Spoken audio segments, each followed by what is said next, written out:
Salve, a gente está de volta aqui com o programa Viva a Roda, hoje com o deputado Marcelo Freixo, que está dando essa risadinha, eu não sei por que motivo. A gente vai abordar agora um tema que eu prometi no bloco anterior, que é o recrudescimento da política. E não é para rir mesmo não, porque a gente tomou o fenômeno Trump, por exemplo, como piada e deu no que deu. A gente está gravando esse programa exatamente no dia da posse, no dia 20 de janeiro, o dia da posse do Trump, e a gente tem aqui um fenômeno brasileiro, que é um fenômeno familiar, o fenômeno Bolsonaro, um fenômeno que tem muitos seguidores, a gente costuma chamá-los de bolsominions, e eles realmente atacam em bloco. Muitos de nós que estamos nesse programa hoje aqui já sofremos esse ataque. Eles veem uma postagem que tem uma roupagem de esquerda, se organizam nas suas páginas e dizem a seguinte palavra de ordem: vamos lá oprimir. E oprimem, parece que a palavra é essa e a ação é uma ação de opressão. Como lidar com esse fenômeno nacional? Olha, primeiro que eu acho que a gente tem que estudar isso, tentar entender. Acho que a grande lição que a vitória do Trump nos dá é que não dá para transformar em piada a barbárie, né? É isso, ele ganha uma eleição nos Estados Unidos e aí Você acha, desculpa te interromper, você acha que a gente está tratando o deputado Bolsonaro como piada? Eu acho que não mais, mas hoje, se você for conversar, muita gente ainda não leva a sério a ideia de uma candidatura dele à presidência da República, e eu levaria. Em qualquer pesquisa, hoje ele está em segundo. Está muito cedo, mas ele está em segundo. Você tem alguém que defende a ditadura, que defende a tortura, né, que, enfim, já deu inúmeras declarações homofóbicas, racistas, que está em segundo, que promove a lógica do medo, né, que despolitiza a política, que é chamado de capitão, né, que reacende o que há de mais reacionário, está em segundo. E promove uma lógica da despolitização da política através do medo. E aí nesse ponto se aproxima muito do Trump, e aí tem a ver com o questionamento que a gente recebe aqui, né? Quando o Trump vai falar de Cuba, vai falar dos mexicanos, vai falar do muro, quando ele vai para essas pautas, ele está indo para uma pauta que dialoga com um sentimento, com um determinado sentimento. E nesse sentido, o Bolsonaro é muito eficiente. Ele dialoga com um determinado sentimento que ele identifica e cria um personagem, que é um personagem da barbárie. Eu disputei uma eleição agora no Rio de Janeiro, um dos Bolsonaros, o Flávio, foi candidato, né? Ele desmaiou num debate, ele não apresentou nenhuma proposta, ele foi péssimo e teve uma votação muito forte. Mas você acha que a gente teve uma votação muito forte? A gente tem um erro de comunicação, na hora de desconstruir esse personagem que ele posta? Eu acho que a gente precisa entender, né, da onde vem. Eu acho que é cíclico. Eu acho que isso não é... Eu tenho muitas dúvidas se essa é uma direita brasileira que se consolida no modelo europeu de uma direita xenófoba. E eu tenho muitas dúvidas. Eu não acho que isso está dado. Eu acho que isso é um momento, acho que isso é uma conjuntura que tem a ver com uma série de crises da esquerda, que tem a ver com um processo de falta de representatividade da política, que de alguma maneira dialoga no medo, né, e no mito, na lógica do medo do mito, com uma determinada fantasia. Eu não acho que se consolida um determinado campo político de direita. Sempre tivemos. Sempre tivemos. A gente teve uma ditadura civil militar que durou 21 anos, que não aconteceu só porque os militares e os empresários queriam. Teve apoio popular de massa. Então sempre teve um conservadorismo muito forte. Mas daí a você ter uma direita xenófoba, racista, homofóbica, isso é uma outra história. Que convence muita gente, aí é a pergunta. Convence muita gente, porque joga com medo, joga com a desesperança e joga com a crise institucional, né? A gente precisa entender isso, fazer uma leitura para saber qual é o programa que a gente tem que apresentar e como desconstruir. Não pode ser deslegitimando no sentido de fingir que não é real. É real, né? Foi o deputado federal mais votado no Rio de Janeiro na última eleição. Eu fui o deputado estadual mais votado e o Bolsonaro foi o deputado federal mais votado. Isso é uma contradição, sim, mas é a cara da eleição no Rio de Janeiro. A gente vai passar agora, ainda nesse bloco, ainda falando desse assunto, a gente vai passar por uma pergunta internacional, também sobre Trump, e também sobre esse sentimento, deputado, de volta aos anos 60, a tal ponte para o passado, que acho que o Temer está promovendo aqui no país, mas que tem reflexos no mundo inteiro. Talvez a gente seja o reflexo do que acontece no mundo. Vamos ouvir uma pergunta agora da Jerry Rice, a documentarista Jerry Rice, para o deputado Marcelo Freixo. Hello, my name is Jerry Rice, and I am a filmmaker from the United States with a very strong interest in Latin America. I've just completed a film called Embargo about the embargo of Cuba, which will be premiering in Miami on March 7th. We're very excited about that. And the film basically goes from 1933 until today and shows us why we are where we are in the world through the prism of the embargo of Cuba.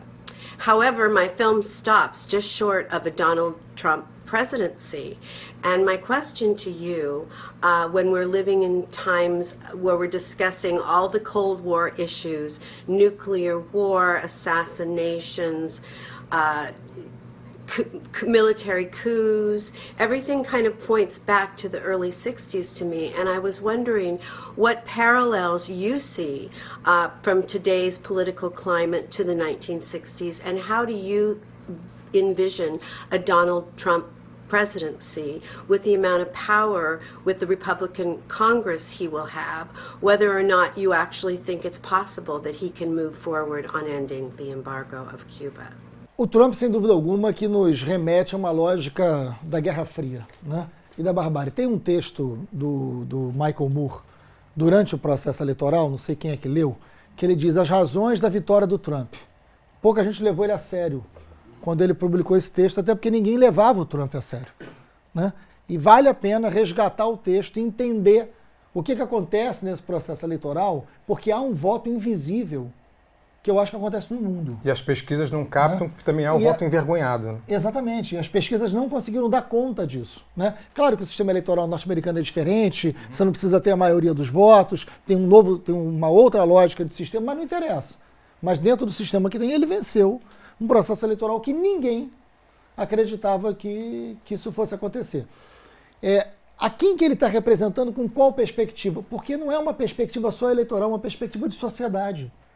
Há uma crise institucional republicana, democrática, no mundo, que não vê na política representativa algo que hoje... Então, a eleição do Trump é, de alguma maneira, uma resposta a isso. Claro que nos preocupa, né?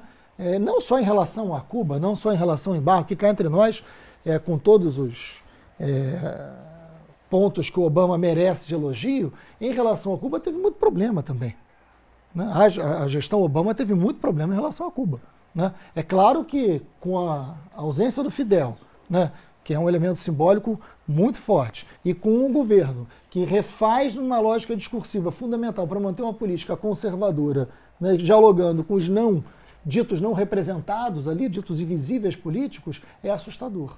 Agora, é o primeiro presidente na história dos Estados Unidos que, ao assumir, e é hoje, né, que a gente está gravando, tem 52% de rejeição. Você tem os formadores de opinião que não foram suficientes, né, para derrota do Trump, hoje muito empenhados na oposição ao Trump.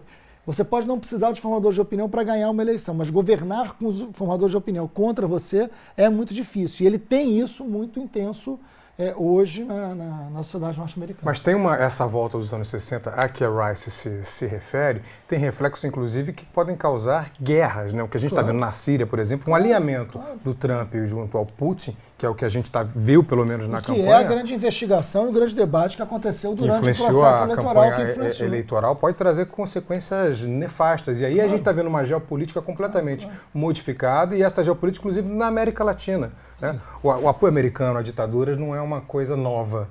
Né? Em relação a vários temas, né? Sim. Então, por exemplo, um dos pontos que tem avançando nos Estados Unidos, para citar dois pontos que são pontos fundamentais para a nossa conjuntura hoje aqui no Brasil. O debate das drogas e o debate do sistema penitenciário, que tem relação uma coisa com a outra. Né? Os Estados Unidos hoje tem mais de 2 milhões de presos, houve todo um processo de privatização do sistema penitenciário, isso virou um grande negócio e eles começavam a rever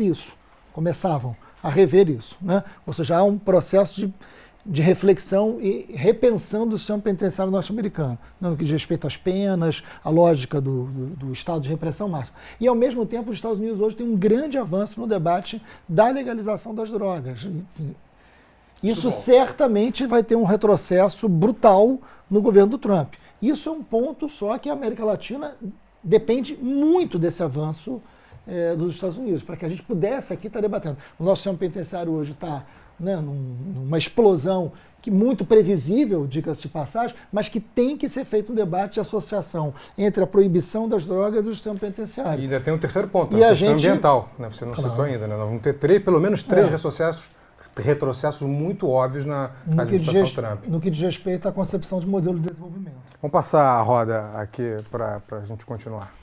Eu queria desdobrar essa pergunta. Eu acho o seguinte, um dos grandes erros eleitorais e políticos da Hillary Clinton na campanha foi subestimar, inclusive, deslegitimar o eleitorado do Trump, né? Chamam de pessoas estúpidas e tudo mais. E quando a eleição acabou, vários depoimentos de pessoas que tinham votado em posições progressistas ao longo do seu tempo estavam desencantados com, lá não chega a ser a esquerda, seria um absurdo chamar Hillary de esquerda, mas é um setor, vamos dizer, progressista dentro da lógica americana, mas profundamente ligado ao sistema financeiro. Não acho que o fascismo, que está se chamando de conservadorismo, ele é multifacetado. Uma das faces desse é essa questão comportamental, homofóbico, racista, não sei o quê. Mas tem uma face que ele vai ao encontro dos interesses, inclusive, de eleitores que na origem votam nos setores mais progressistas, que é a questão da economia. Então, essa adesão envergonhada ou mais aberta de setores que em algum momento defenderam posições mais progressistas às teses neoliberais, não é uma das principais questões que abre esse espaço. Por exemplo, eu não acredito que o Rio de Janeiro tenha 500 mil fascistas. Esse é o eleitorado do Bolsonaro, entendeu? Tem um setor dele lá, não sei qual percentual tem, mas tem uma parte que enxerga nele efetivamente uma mudança. Então, você acha que é um parte visível também. Você acha que é um... Exatamente. Sim, que esse está representado, mas eu acho que não daria os 500 mil votos para ele teria que se mudar do Rio de Janeiro. Mas faz a pergunta aí. A pergunta é essa. Você não acha um perigo aí também de deslegitimar? Você falou que tem que estudar, entender melhor esse fenômeno desse eleitorado que está buscando, na verdade, ele pode estar buscando uma alternativa que não está encontrando do outro lado? Eu acho que eu tenho insistido muito, Sérgio, que a luta política é pedagógica. Tem muitos anos, minha equipe até brinca com isso. Qualquer coisa que eu escrevo, eles escrevem para mim e falam, a luta é pedagógica. De tanto que eu repito isso. E acho mesmo que a luta é pedagógica. Acho que a esquerda, durante muito tempo, ela se posicionou de uma maneira muito arrogante. Né? Eu sou a dona da ética, eu tenho o melhor projeto, então, né, eu parei de ouvir. A esquerda passou a falar muito mais do que ouvir.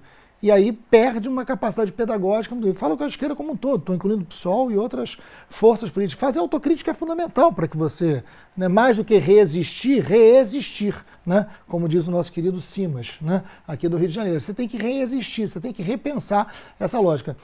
Por que eu estou falando que tem que ser uma luta pedagógica? A luta por direitos humanos, por exemplo, que toca num ponto central desse eleitorado de uma direita mais conservadora, né, é movida pelo medo, né? É movida pelo medo. Da onde vem a ideia de que direitos humanos, algo fundamental para qualquer democracia no mundo, é defesa de bandido? Onde que se alimenta essa ideia que elege um Bolsonaro, né? Que elege um Trump, que elege setores de uma extrema-direita xenófoba, que a violação de direitos humanos na Europa tem muito a ver com as imigrações, mas aqui tem a ver com as nossas imigrações internas, né? Da onde que vem isso? Vem do medo, vem do elemento medo, a produção do medo, né? Quando dentro de um regime democrático tem um setor da sociedade que gera medo, isso precisa ser desconstruído, né? O dia que a favela descer, a favela desce todo dia para trabalhar. Se a favela não descer, o Rio de Janeiro não funciona. Como é que você desconstrói isso no imaginário marcado pelo medo e que de alguma maneira tem razão para ter medo? A gente hoje está no dia 20. Estamos gravando no dia 20. Né? A gente está gravando no dia 20, aniversário inclusive, né? Enfim, você tem aqui o padroeiro da gente, tirando as suas flechas do peito. Olha, dia 20, hoje você tem 13 policiais mortos no Rio de Janeiro esse ano. Hoje é dia 20. Né? Então há uma lógica... Quase um por dia. É quase um por dia. Né? Isso eu estou falando aqui, não li o noticiário de hoje, pode ser um número maior. Isso é uma lógica que gera medo. E o medo, ele é hoje um combustível para a eliminação do reconhecimento de direitos. Esse é um debate político que a gente precisa aprofundar. Onde a direita avança muito quando ela promove esse medo e reproduz uma lógica, né, de defesa, né, da individualidade de alguns setores contra esse medo. E ela passa a representar isso. A gente não pode olhar isso com arrogância e dizer você é burro que você não está entendendo. Porque esse medo é legítimo. E a gente tem que conseguir dar um outro canal para esse medo que não uma proposta reacionária. Bom, a gente continua ainda aqui no bloco. Agora a gente tem uma outra pergunta que vem da Maria Lúcia Fatorelli. Roda aí o VT. Olá, Freixo. É um prazer participar desse programa. Eu gostaria que você abordasse a questão da dívida pública do Estado do Rio de Janeiro, principalmente a dívida refinanciada pela União, que tem sido um dos motivos de maior estrangulamento nas finanças do Estado do Rio de Janeiro, inclusive o confisco de uma parte dos recursos em dezembro foi para que essa dívida continuasse sendo paga. Ocorre que o valor refinanciado lá no final da década de 90, além de englobar o passivo do Banerj, que foi privatizado, contém vários indícios de ilegalidades, irregularidades, que nunca foram objeto de uma auditoria por parte dos órgãos de controle, inclusive a Assembleia Legislativa do Estado do Rio de Janeiro. Nós gostaríamos que você abordasse esse tema. Muito grata, um abraço para você e para todos os que estão participando desse programa. Querida Fatorelli, amiga de longa data e que é uma referência no tema das dívidas, né, públicas. A gente já comentou aqui no primeiro bloco exatamente esse tema. O Rio de Janeiro tem uma dívida grande com a União. A gente sabe que hoje a crise do Rio não consegue ser equilibrada se não for com a ajuda da União, mas tem que ser com uma auditoria da dívida. Isso é fundamental e o governo do Estado nem começa a fazer esse debate, não quer fazer esse debate. Essa dívida está paga há muito tempo. E o pior, hoje o governo federal, para conseguir fazer com que o Rio de Janeiro pague essa dívida, ele promove o saque das contas. Isso faz com que o governo do Estado não pague aos aposentados, pensionistas. Isso tem provocado um drama social dos mais graves. Então é muito sério o que vem acontecendo aqui no Rio de Janeiro, porque o governo federal, em nome de uma dívida que é questionável, faz a cobrança e tira da conta do Estado esse valor para garantir a dívida. Isso faz com que aproximadamente quase 10% do orçamento do Estado vá para o pagamento da dívida, quando na verdade você não consegue mais investir em saúde, educação e segurança e não consegue pagar o salário de aposentados e pensionistas que até hoje não receberam o 13º e boa parte deles não recebeu nem o salário de dezembro. A gente está no dia 20 de janeiro. Enfim, tem razão a Fatorelli para que a gente faça a auditoria da dívida pública, porque certamente já está pago. Então a gente vai dar auditoria agora para outra auditoria, mais uma pergunta de fora do Mauro Donato. Roda o VT. Olá, eu sou o Mauro Donato, do Diário do Centro do Mundo. É um prazer estar falando com o deputado Freixo. Eu gostaria que o deputado comentasse sobre a criminalização de 2013, que está havendo por uma boa parte da esquerda, que vê naquele ano o embrião de tudo que aconteceu depois e que resultou no impeachment. Tudo começou com o movimento do passe livre e a briga pelo aumento das tarifas, né? Isso começou aqui em São Paulo, acabou se espalhando pelo país e é hoje responsabilizado por ser um movimento que colaborou com a tomada das ruas pela direita. Queria que o deputado falasse sobre isso um pouco. Olá, Mauro. Olha, esse é um debate dos mais importantes. A gente também falou sobre 2013 aqui. 2013 abre uma crise cognitiva para a gente tenta entender o que foi 2013. Mas o mais importante é que eu não acho que 2013 foi uma manifestação da direita. Não é a minha opinião, não foi o que eu vi, né, em 2013. Se você pegar a pauta de 2013, e era uma pauta diversificada, ela não é uma pauta conservadora. Não é.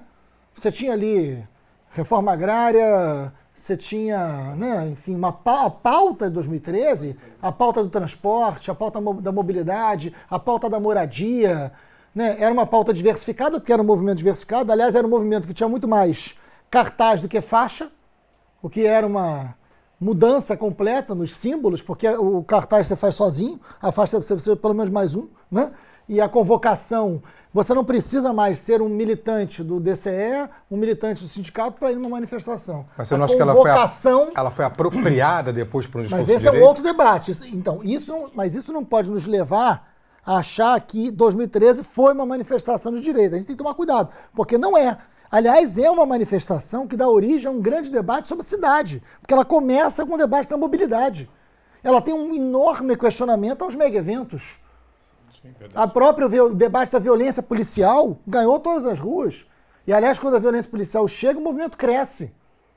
Depois ele tem um reflexo negativo. Mas, agora, há uma disputa de narrativas. Aí é uma outra história que tem a ver com a pergunta no primeiro bloco que o Miguel me fez. Há uma disputa de narrativa, há uma disputa de entendimento. E eu acho que uma das disputas que a gente não pode perder é exatamente a ideia de que aquela pauta de 2013 era uma pauta conservadora que gerou o impeachment. Há uma disputa de narrativa que nós perdemos algumas, mas a gente ainda está disputando um significado de ir às ruas que é muito caro para a história da esquerda, que é muito caro para a história da democracia. E que eu acho que tem coisas ali que a gente tem que se apropriar e não pode abrir mão. E por falar nesse discurso de narrativa e também nesse discurso, nessa luta sobre o discurso sobre a cidade, a gente tem um novo personagem aí em cena que já se fantasiou de gari, já disse que a cidade linda é a cidade sem grafite. Enfim, um certo personagem, mas quem vai fazer a pergunta sobre ele é a Mariana Mota. Roda o VT, Mariana.